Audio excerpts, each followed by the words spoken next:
Bonjour and good morning. Welcome to WASA Distance Education Center in PLAR History. So we're into the fourth week of Term 1A. Again, it's not too late to apply for the 2025-2026 school year, and everyone who registers or reapplies for the school year will be entered into our raffle draw. So just make sure that you're applying on or before September 30th. To register or reapply, you can contact your local DEC, or you can scan the QR code that we've been circulating on our Facebook page. Also, teachers have been sharing it with students. Or you can also use our wasaregistration.ca link. Okay, all you need is an email to put in there. If you don't have an email, you can use your Learning Center email. Okay, or you can call us at 807-737-1488. So remember, if you don't have your Ontario Secondary School Diploma and you would like to work towards it, go ahead and register. Again, you can learn from home and you can stay in your own community. You can also contact our education counselors. We have Mary, she's dedicated to the PLAR program, and we have Michelle. She can let you know which courses you need for your graduation requirements. Okay, for those of you who are considering taking junior PLAR, remember you have to turn, if you're not 18, you have to turn 18 by the time or by the end of the school year. So if you will be 18 by August 31st, you can apply. Or if you have fewer than 16 grade 9, 10 credits. So the PLAR subjects are science, English, math, history, and geography. Depending on which credits you didn't get, or grade 9, 10 credits that you didn't get, then it will determine which of those assessments you need to get. So for those assessments, you can choose to complete the key questions from the lessons. So that's option 1. And the second option is you can choose to take the culminating activity. Now the culminating activity is an open book test. So if you want to do that first, that's up to you.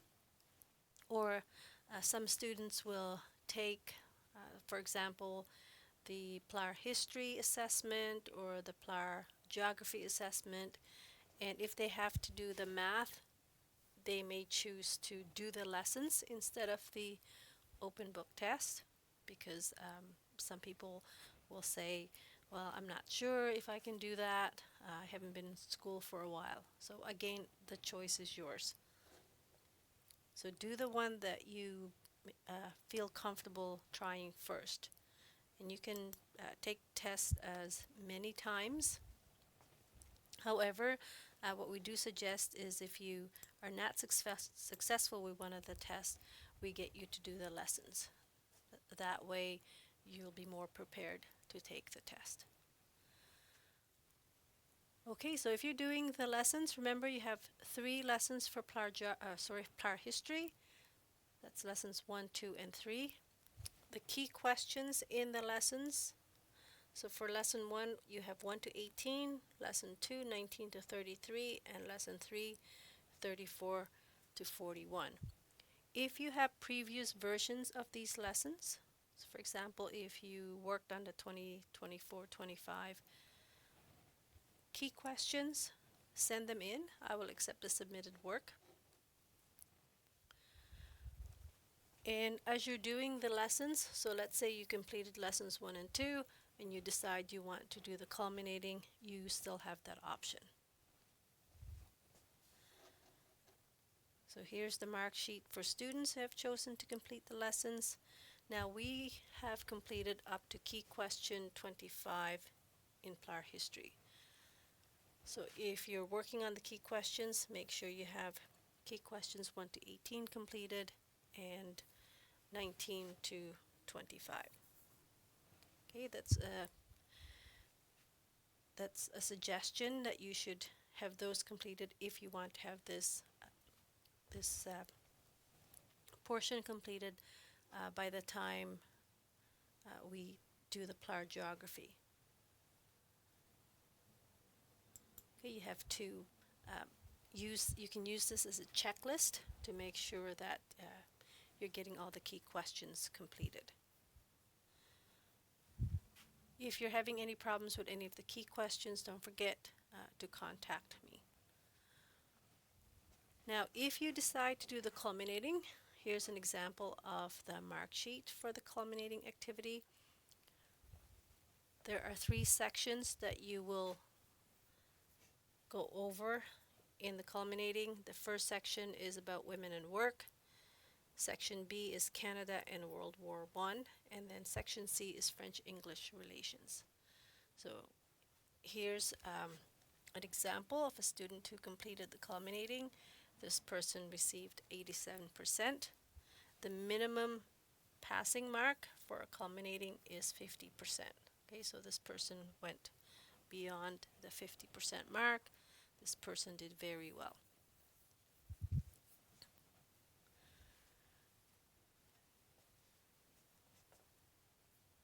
So up on the screen now we have our YouTube channel. Now our YouTube channel features the it features all the classes that we have, and the Term 1A classes are being uploaded on that page as well.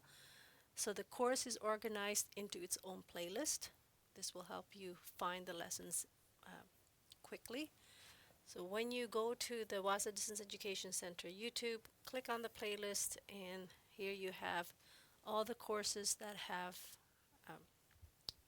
the uploaded classes. So for example, if you're working on your PLAR English, you can check out the full playlist for PLAR English 2024-25, or maybe you're taking an IL course, GPP 3.0. There are 35 videos for that. Or maybe you are working on your MEL 3E, Mathematics for Work and Everyday Life. The videos are there as well. So be sure to check it out and hit the subscribe button. That way, if a new video is being uploaded, you will get a notification. It's a good resource to support you while you're working through your key questions, or if you want to try the culminating activity, the videos there will show you how to work on your culminating activity. Now, if you don't have internet or Wi-Fi, you can still request a USB of classes. You simply need a USB port to put in the flash drive. You can click, you can open the lesson, and you can listen or view the classes. So it's organized by lesson, by subject first, then the lesson. So in this case it says PLAR history, then the lessons, and then the key questions. So if you're having problems with, let's say, key question 33, you would go to the video that says PLAR history, lessons 2 to 3, key questions 32 to 36.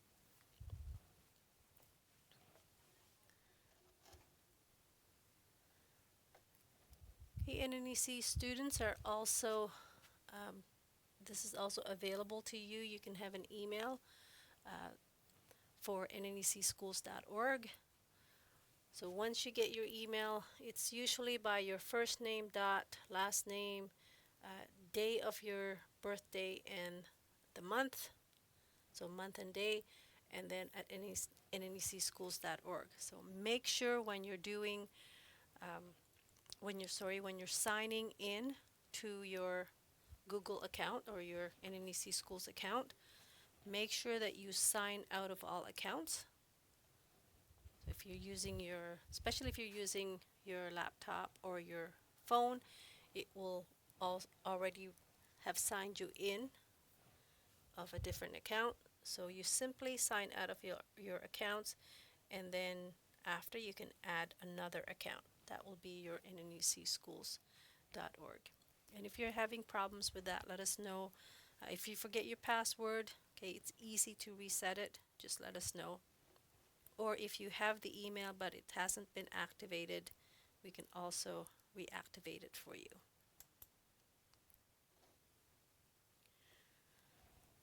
Once you're ready to submit your work for marking, whether it's for your key questions or your culminating, there are lots of ways for you to submit it. You can use your iPhone Notes app. So remember, when you open the Notes app on your iPhone, you can tap the camera icon and you can choose to scan the documents. So make sure you scan each page of your work before you hit save.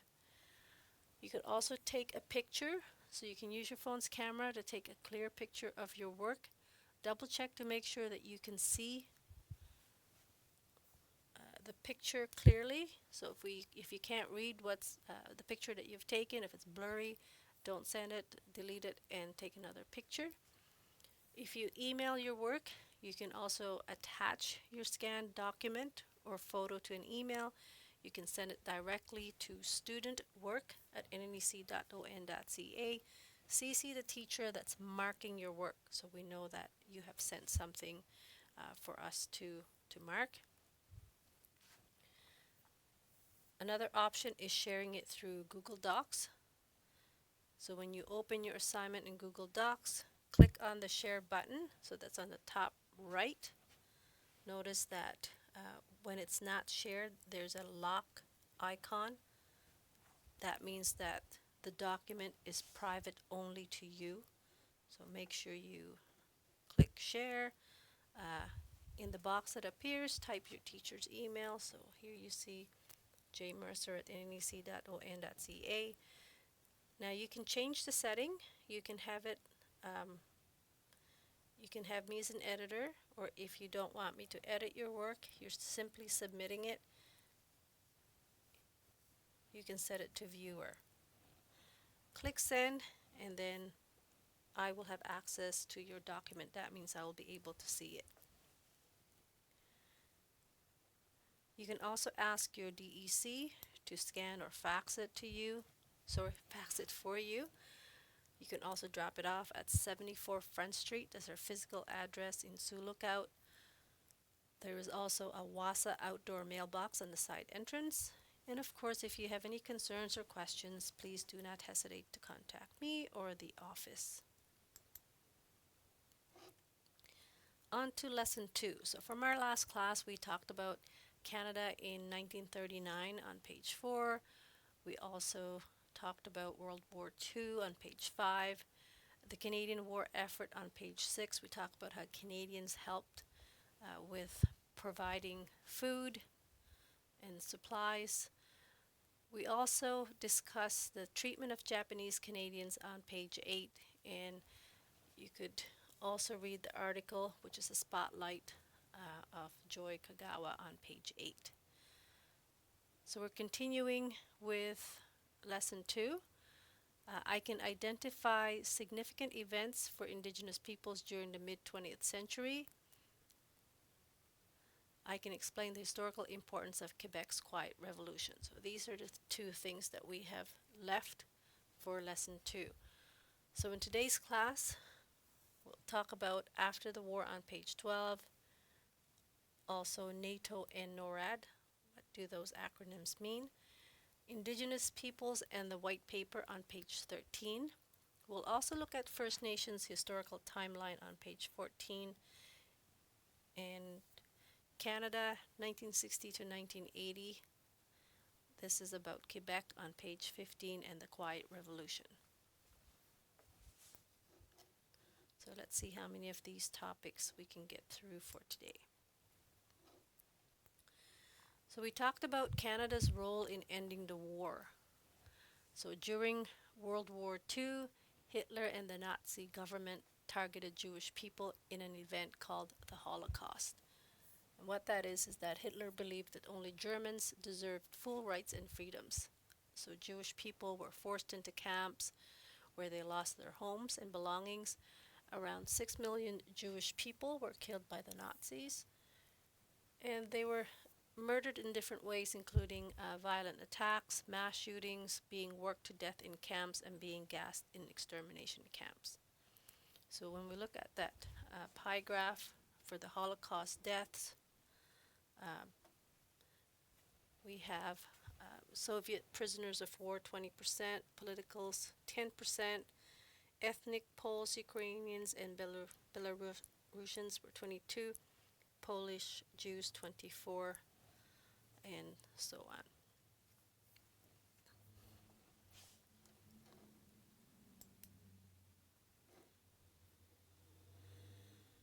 So, what was Canada's role in ending the war? We also talked about during World War II. We have Canadians fighting in major battles, especially in Italy and Normandy. We had Canada sending many soldiers and airplanes to help in the war. The Canadian Air Force was called the Royal Canadian Air Force, or RCAF. We talked about on June 6, 1944, D-Day. Canada, the United States, and their allies launched a major attack in Europe. British, American, French, and Canadian troops landed on a 60-mile stretch of beach in Normandy, France. They fought hard to push back the German forces. Over the next few months, the Allies won more battles against Germany. In 1945, knowing he was losing, Hitler took his own life, and as Allied forces moved across Europe, they freed Jewish people in Nazi camps and liberated countries taken over by Germany. So remember, in one of your key questions, you had to do the timeline here. It says put the following events in chronological order. Well, actually, we did as far as key question 26. So putting this in chronological order that brought about the end of the Second World War. So key question 26, number 1 should be Canada and the United States sent troops to Europe and pushed back the Germans. The second one, Hitler sensed defeat. The third one, Allied forces liberated Jewish people in concentration camp as they moved through Europe. Number 4, the Germans surrendered. Number 5, the United States dropped a nuclear bomb on Hiroshima and Nagasaki. And then finally, number 6, Japan surrendered. Okay, so double check your work. Make sure that the order is 3, 6, 1, 5, 2, 4.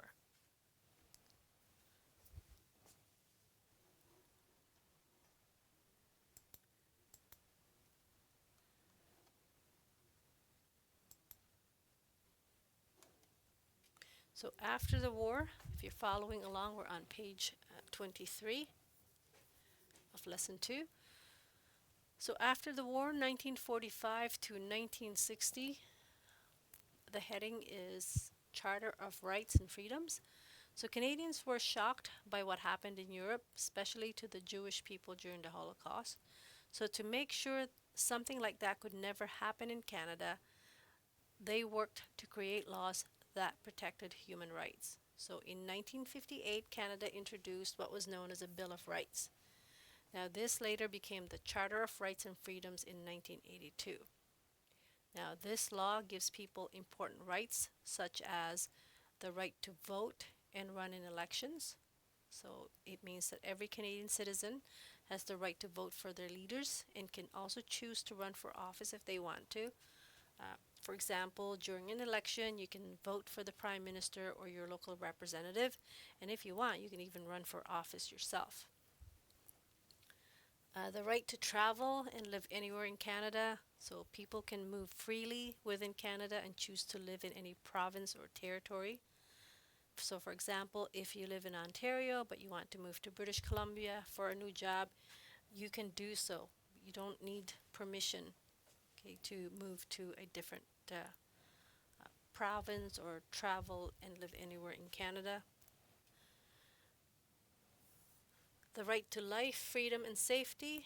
So everyone has the right to live safely and freely without being harmed or controlled unfairly. As an example, no one can take your life or force you to do something against your will unless you break the law. The police and government must protect your safety.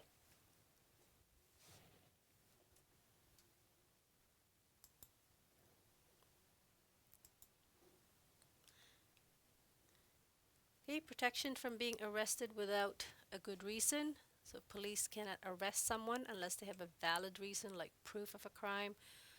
As an example, if you're walking down the street, the police cannot arrest you just because they don't like how you look. they must have evidence that you did something wrong. And finally, the right to a fair trial. So if someone is accused of a crime, they have the right to defend themselves in court and be treated fairly. So, for example, if someone is charged with stealing, they must go to court where a judge listens to both sides before deciding if they are guilty or innocent. It also ensures that no one is treated unfairly because of who they are, and that both French and English can be used in official government matters. Okay, we can try. We did key question 26, so we can do key question 27. And key question 27 says, why did Canada feel it was necessary to create the Bill of Rights and the Charter of Rights and Freedoms? So you could start off with Canada felt it was right.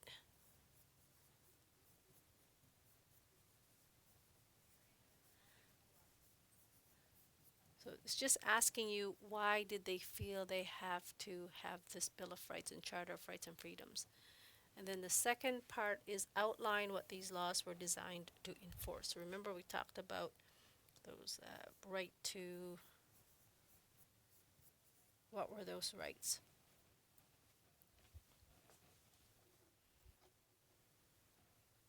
Okay, one of the first ones that we mentioned was, oops, let's just get to the right page here.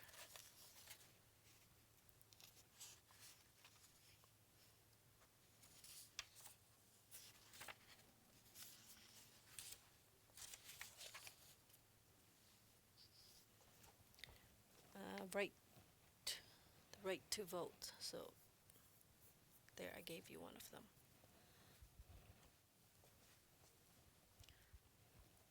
So you can check that out on page 12.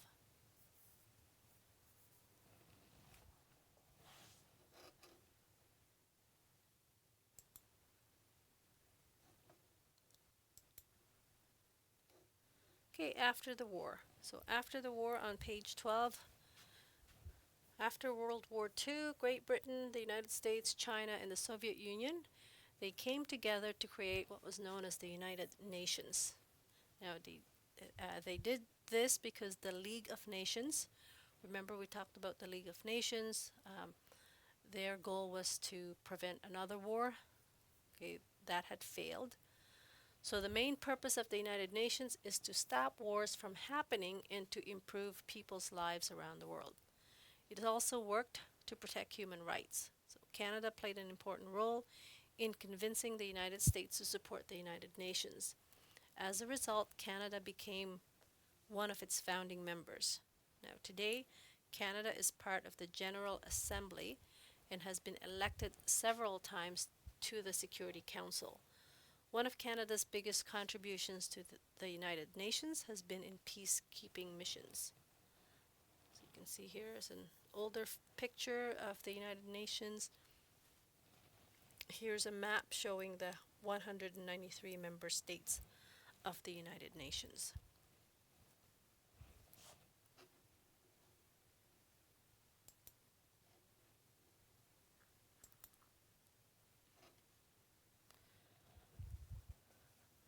Okay, these acronyms, NATO and NORAD. The North Atlantic Treaty Organization, or NATO, is an international military alliance. This was created in 1949 to protect its member countries. So this included the United States, Canada, and several European nations. The main idea of NATO is collective defense. That means that if one member country is attacked, all the other members will help defend it. Now, this was especially important during the Cold War when NATO countries wanted to protect themselves from the Soviet Union. Today, NATO continues to work together to prevent wars, respond to threats, and keep peace around the world. So you can see here on April 4th, 1949, there's a picture. President Truman and diplomats from the US and 11 other countries signed the North Atlantic Treaty Organization Pact. Okay, that's NATO. And on the right-hand side, you can see the NATO countries. It's in yellow. USSR is in green. Satellite countries, you could see there, it has the shaded with lines there, and the other countries are in gray. So the North American Aerospace Defense Command, or NORAD, this is a military organization created by Canada and the United States on May 12, 1958. Its purpose is to watch the skies and space for any threats, such as enemy planes or missiles. After World War II, the Soviet Union developed powerful missiles, which made North America worried about possible attacks. So NORAD was set up to detect any potential dangers so they could provide early warning so that Canada and the US could respond quickly. Today, NORAD continues to track objects in space. They monitor aircraft and protect North America from possible air and missile threats. Okay, let's try key questions 28 and 29. So remember, when you're doing these key questions, you can use the information provided for you in the lesson, unless it's asking for your opinion. So you don't need to use the internet or Wi-Fi to search for answers. Okay, use the information that's provided for you. So key question 28, what is the main function of the United Nations? And make sure you're writing it in full sentences. So the main function, okay, of the UN or United Nations. Write it down. Key question 29, what does NATO stand for and what is its purpose? So NATO stands for, or NATO means, and its purpose.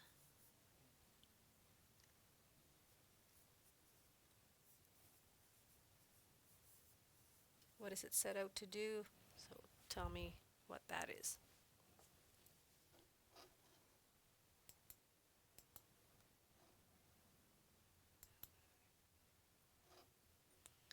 Okay, up next on page 13, Indigenous Peoples and the White Paper. So in 1969, Prime Minister Pierre Trudeau and the Minister of Indian Affairs, Jean Chrétien, they introduced a proposal called the White Paper. Okay, so the White Paper, what is it? This policy aimed to remove all existing laws about Indigenous peoples in Canada, which included the Indian Act and treaties. It also suggested ending Indigenous status and placing First Nations communities under the control of the provinces. So basically, the goal of the White Paper was to eliminate the Indian Act, cancel treaties, and make First Nations, Métis, and Inuit people part of mainstream Canadian society through, again, assimilation. So this is what the Indian Affairs Minister Jean Chrétien said, that Aboriginal people should be treated like all other citizens and abolish all special rights they have on reserves, for example, not paying income tax. Encourages Aboriginals to leave reserves and get jobs in cities. So again, saying assimilation a solution to social problems, and the response by Indigenous communities is that White Paper is attacked on their right to maintain unique identity, which is a cultural genocide. So let's see what happens next. So First Nations strongly opposed the White Paper. Many Indigenous leaders and organizations believe, again, that the government was trying to ignore its treaty promises and responsibilities. So in response, they had marches, demonstrations, and rallies to protest the policy. This movement became known as the Red Power Movement. A Cree leader named Harold Cardinal wrote a book called The Unjust Society, which criticized the White Paper. The book became very popular in Canada and helped pressured the government to cancel its plan. Okay, so the backlash to the 1969 white paper was monumental. Okay, it's significant, leading not only to its withdrawal in 1970, but to a wave of activism, academic work, and court decisions over the next 5 decades.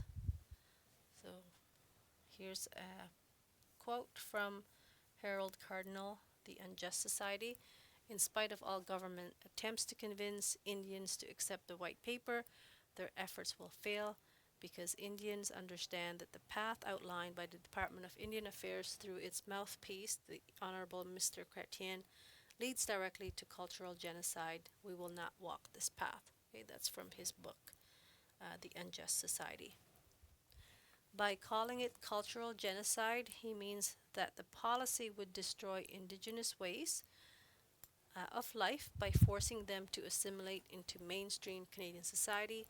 When he says we will not walk this path, he is making it clear that indigenous peoples will resist and fight to protect their rights, their culture, and identity.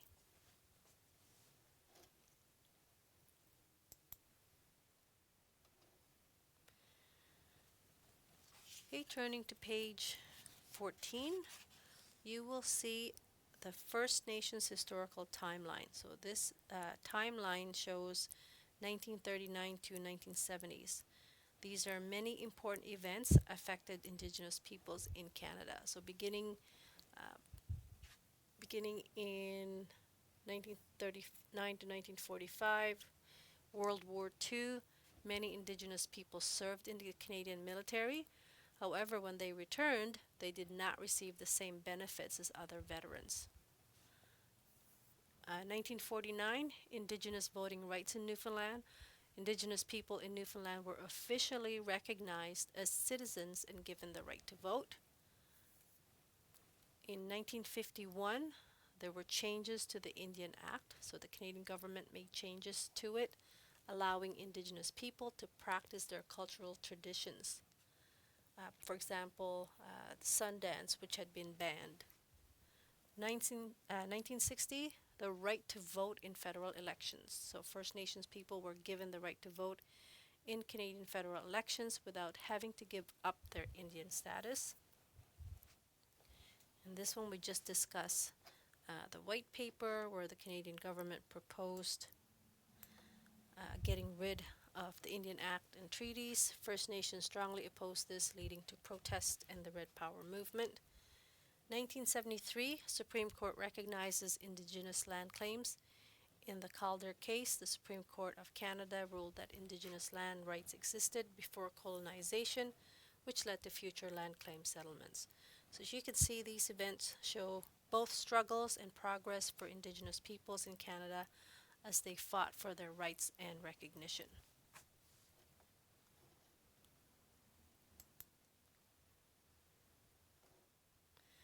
Also during the 1960s, the Canadian government and child welfare agencies took over 20,000 First Nations children away from their families. Many were placed in foster homes or they were adopted by white families. Some were also sent to residential schools. This policy is now called the 60s Scoop because so many Indigenous children were taken from their communities. The goal was to make them grow up in non-Indigenous households, but this caused many children to lose their culture, language, and connection to their families. The effects of the 60 scoops are still felt today by many Indigenous people and communities. So the key points, the child removal, so they were removed from their families by child welfare agencies. Adoption, many were placed for adoption with non-Indigenous families across Canada and the U.S. Also the cultural disruption, this practice caused significant loss of cultural identity and connection to Indigenous communities. And impact, the 60 scoop has had lasting effects on the individuals involved and the Indigenous communities, leading to calls for justice and recognition of this historical injustice. So you could see a picture there on the bottom of the screen.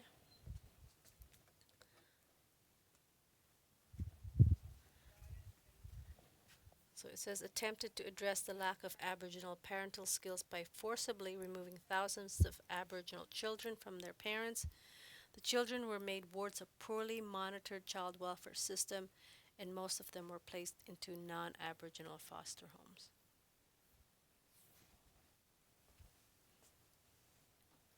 Okay, we can do key questions 30 to 31.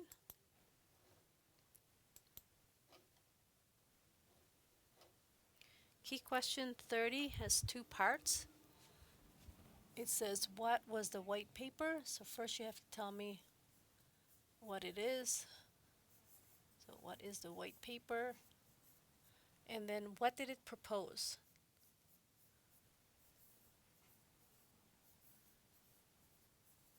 Okay, what did it want to do? Key question 31, why did First Nations people object? So why did they not want the white paper to go through? So First Nations people objected, so they didn't want it. Tell me why.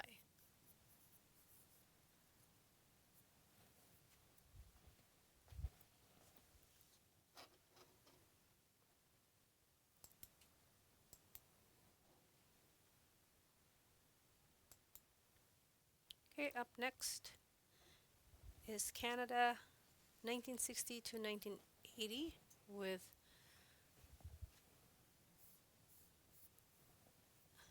so we're looking at Quebec specifically. So since the beginning of Canadian history, French-speaking and English-speaking Canadians have often disagreed on how Canada should be governed and what it means to be Canadian. So we talked about that in early on in lesson 1. Many people in Quebec who speak French, they believe that Quebec should be separate from Canada and become its own country. A key event that caused tension between Quebec and the rest of Canada was the conscription crisis. So we talked about that during both World War I and World War II. We said conscription meant forcing people to join the military, and many people in Quebec felt this was not fair because they didn't agree with being forced to fight in the wars. So over time, these disagreements grew, and many Quebecois felt their political and cultural views were different from those in the rest of Canada. This is what they wanted to see happen. There's Canada and there's Quebec. Okay, they believe that Quebec should separate from the rest of Canada and become its own countries.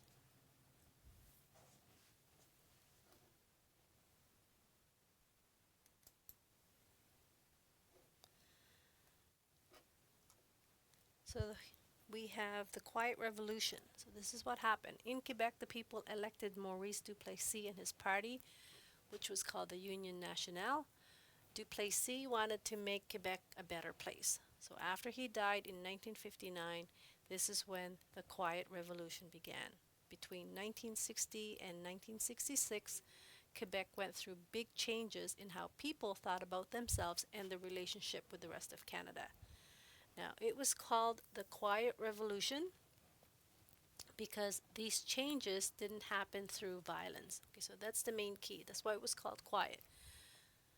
It wasn't through guns and force, but through newspapers, articles, and new political laws. The people of Quebec wanted to protect and promote their French culture. Quebec was bigger and wealthier than many countries with lots of natural resources and agriculture. They had their own culture, their language, and distinct identity, and many people in Quebec felt they should have the right to vote on whether or not to leave Canada. So you can see a picture here of Maurice Duplessis. He was the leader of the Union Nationale. He blamed the existence of the Depression on the fact that many Quebec's industries were owned by Americans and English-speaking Canadians. He formed the Union Nationale so that Quebecers would have more control over their economy.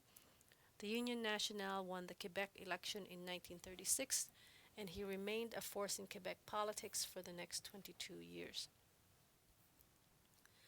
Many people in Quebec also felt treated unfairly in different ways, socially, culturally, politically, and economically. Because of this, many wanted Quebec to become its own country. In 1965, the Canadian government introduced the Canadian flag to create a symbol that would unite the country. However, this made some people in Quebec feel even more pressure because they didn't want to be a part of United Canada under one flag. So Quebec felt that, or many French Canadians felt that their language and culture might disappear. French language and culture is overwhelmed by English. They were tired of feeling like second-class citizens in their own country. That's why they started to think that Quebec should secede, which means be independent from Canada.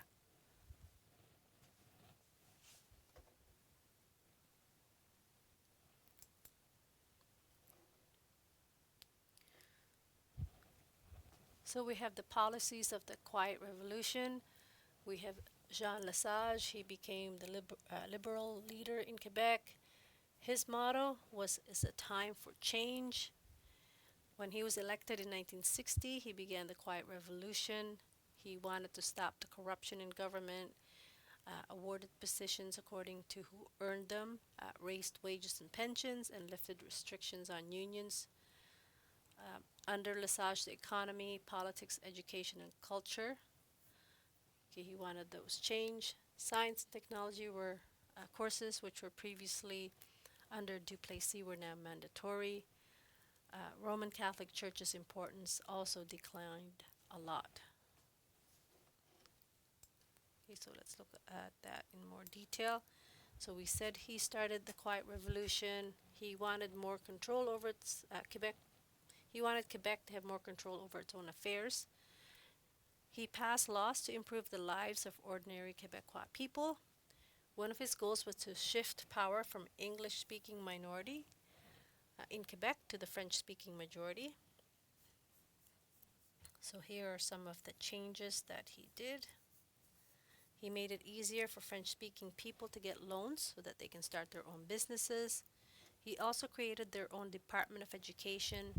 He changed school curriculums. He made high school free.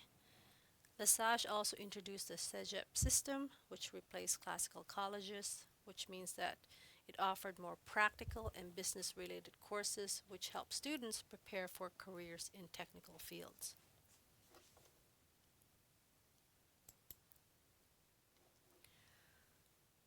So the move toward independence and FLQ, well, French-speaking Canadians began to feel proud of their identity. Some started to see their struggle against the English-speaking population in Quebec as similar to the struggles of other colonies around the world.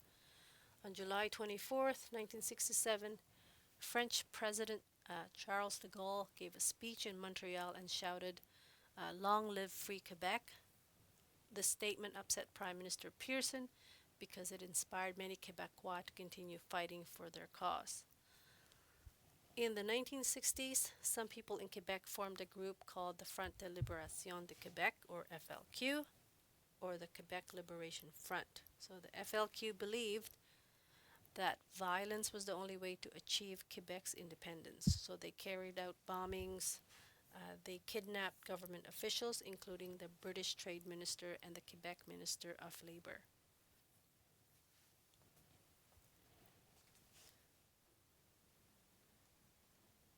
So you can see some pictures here about the FLQ. They were a separatist terrorist in Quebec. They were responsible for more than 200 bombings and deaths of at least 5 people.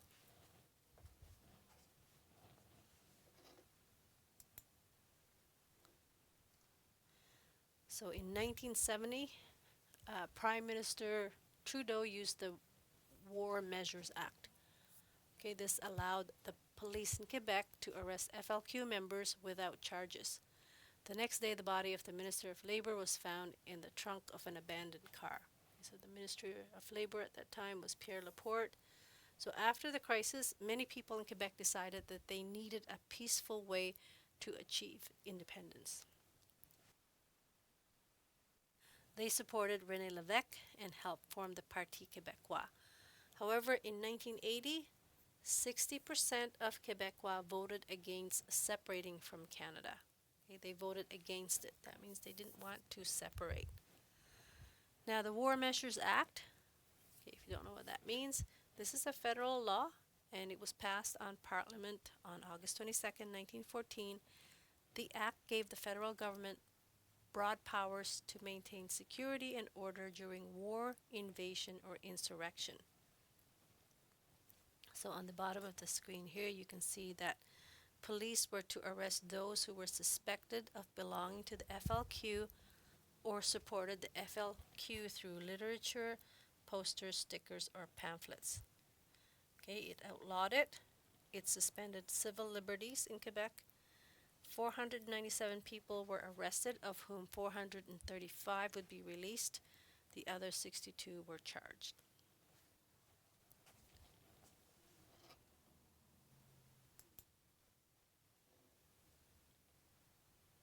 Okay, so we have something similar, which is called the Canada's Emergencies Act. This was passed in 1988. This is a law that allows the federal government to take special actions during what they consider a national emergency. It gives the government power to handle situations that are too big or serious for normal laws to manage, like natural disasters or serious threats to the country. Now, what is considered a national emergency?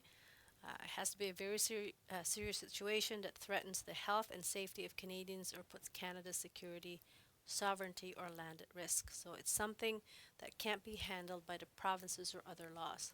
So 4 types fall under this emergency. It could be a public welfare emergency where a situation affects public health or safety, like a natural disaster.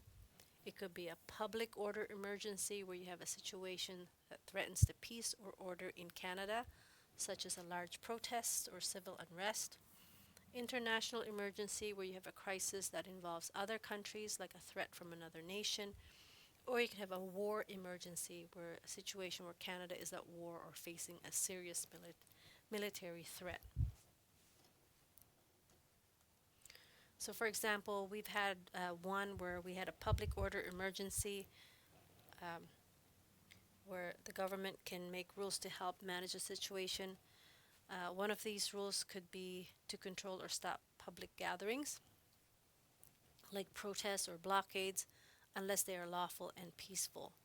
This means the government can stop big groups from blocking roads or causing disruptions if it threatens public order. So this was the Freedom Convoy. Okay, so that was considered under one of the types of emergencies there. So the Freedom Convoy happened in early 2022. This started with truck drivers who were upset about the COVID-19 vaccine mandates, especially the rule that required them to be vaccinated to cross the border into the US. So the protests grew as other people joined in, and many drivers and trucks and other vehicles drove to Ottawa, the capital city, to demonstrate. So what did they want to do? Well, the protesters wanted to end all COVID-19 restrictions and mandates.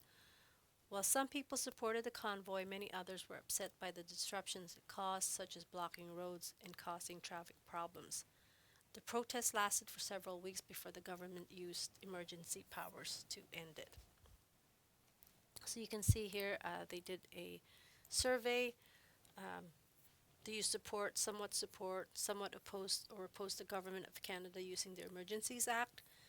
23% opposed, 4 were unsure, 48% supported it, 18% somewhat supported it, and 7% somewhat opposed it. Okay, so different responses.